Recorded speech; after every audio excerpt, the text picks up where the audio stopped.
Yoga, Psychology, and the New Age. In the early days of his experimentation, Grof found little sympathy among his colleagues in Czechoslovakia for his new passion to explore and learn from altered states of consciousness. The academic side of the psychiatric world was not yet ready to face the unsettling truth of entering, through drugs, a non-physical realm that was apparently as real as the material universe.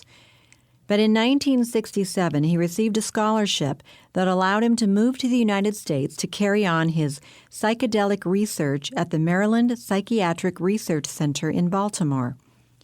On his subsequent lecture tours in America, he, quote, connected with many colleagues, consciousness researchers, anthropologists, parapsychologists, thanatologists, and others whose work resulted in a scientific perspective that resembled or complemented his own, end quote.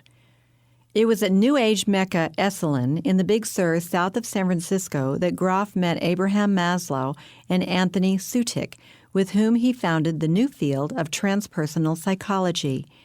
It was there also that he met his wife-to-be, Christina. She had experienced, twice in childbirth and once in an auto accident, some of the very states of consciousness that were Stanislav's passion to explore.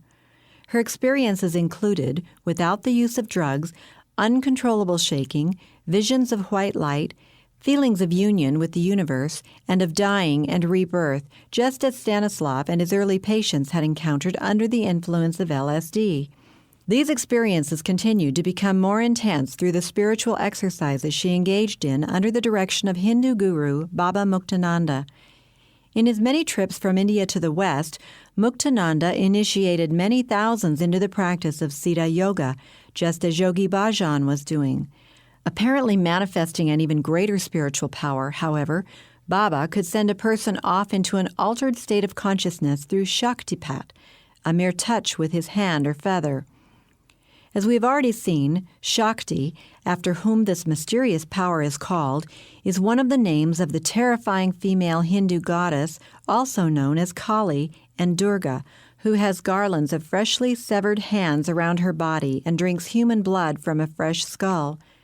Her world-famous temple in Calcutta reportedly has the bodies of sacrificed virgins, as required, entombed in its foundation. Christina describes her meeting with Muktananda, the dispenser of Shakti's power, as like falling in love or meeting a soulmate. She describes her first experience of Shaktipat. Quote, suddenly I felt as though I had been plugged into a high-voltage socket as I started to shake uncontrollably. A multitude of visions flooded my consciousness. I experienced being born, death, pain and ecstasy, love and fear. The genie was out of the bottle. My whole life changed. I was increasingly impelled by some unknown inner force to meditate and practice yoga, and I recognized Muktananda as my spiritual teacher. End of quote. After reading about Stanislav's thousands of experiments with LSD, Christina, who had not used LSD, commented, quote, the descriptions I was reading of LSD trips exactly matched many of my spontaneous experiences of birth, death, rebirth, and spirituality, as well as the wide range of emotions and physical sensations, end quote. The means of achieving the altered state, whether crisis, terror, drugs, yoga, or other forms of Eastern meditation, is of only minor importance. It is the altered state of consciousness itself that opens the door to the occult, which the ancient yoga texts describe as being taken over by various Hindu gods. In fact, both Stanislav through LSD and Christina through Hinduism and yoga were experiencing what they would only later learn was the awakening of Kundalini, the serpent power. The connection between yoga and other facets of the occult and the central role yoga plays should be emerging for the reader by now.